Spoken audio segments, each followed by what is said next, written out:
Well, now, Randi Zuckerberg is here because Facebook has been the subject of a feature film, a much hyped public float, and it seems endless legal battles. She was responsible for Facebook's public image for 6 years. She's the sister of the social media site's founder, Mark. Now, you seem to be having a bit of a change of mind about whether this is a desirable state of affairs or not. We're all living with it anyway. It's definitely a complicated world. Yeah. I think it was really having a child of my own that made me revisit my look on technology and become much more aware of just how attached we are to our mobile devices. You've got a sentence in this book about how important it is to acquire a digital identity in the womb.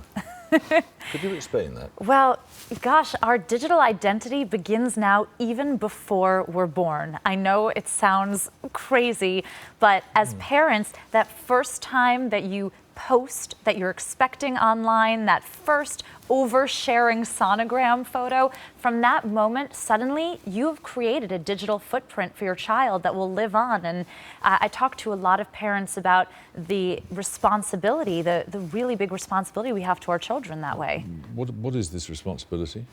Well, you have the responsibility as parents to make sure that if you're sharing information about your children online, that you're not doing anything that will damage them in the future. You also have the responsibility, a lot of parents now are turning to Google, to search engines, to make sure that they're carving out the best real estate online for their children. They're reserving email addresses. They're making sure that their child doesn't share a name with someone with very unsavory search results. You can't be serious. I am serious, because think about it, for the rest of a child's life, the first thing anyone's going to do when they meet them is search for them online.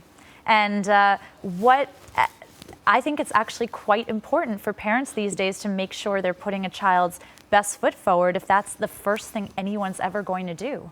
Do you think there is any longer a distinction between the private and the public? I think it's getting very blurry. Now, I think in our real lives, we have private, we have public, but most of our lives, we live in the personal area in between. I share things I wouldn't really want on the cover of the newspaper, but it wouldn't crush me if it wound up there. Unfortunately, online, we don't have that luxury. Everything online is either very public or very private, and that's it. Best not to go online, wouldn't you say? Well, I would think that a few billion people might disagree with that statement. No, they choose to do it. They've chosen to succumb to a created need. I think there are amazing benefits to all of these online sites. Obviously, I'm a bit biased. I worked for 6 years on the forefront of one, but I think when you look at a lot of the political events in the world, people now have a voice that used to be voiceless. You look at even the disabled community, people can now communicate in a way, and children now especially, there's so many more tools for education and creativity.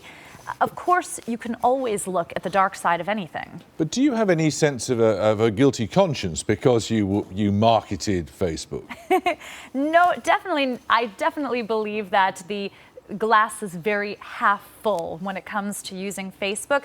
But what I do think is that, especially as a mom, it's easy when you're in Silicon Valley to just have your head down and think about what you're innovating right now. It was not until I left and I started speaking to other moms, other people around the world, that I realized for every opportunity we've created with social media, we've also created challenges in people's lives that definitely need to be addressed. Interesting you use the word challenges as opposed to problem. Well, problem infers that there's not an easy solution to it. I think that they are challenges because it's a website. It's a phone. It's just a tool. The website isn't bad. The phone isn't bad. But do you think overall people are naive, though? No, I don't think people are naive. In fact, young people today, when you talk to them, they are much more savvy about anything online than you would even guess or imagine. They're very savvy about their privacy settings. They're savvy about what they share. I don't think people are naive at all. I think it's a human desire to connect. I just think we've taken it a bit too far. Thank you very much.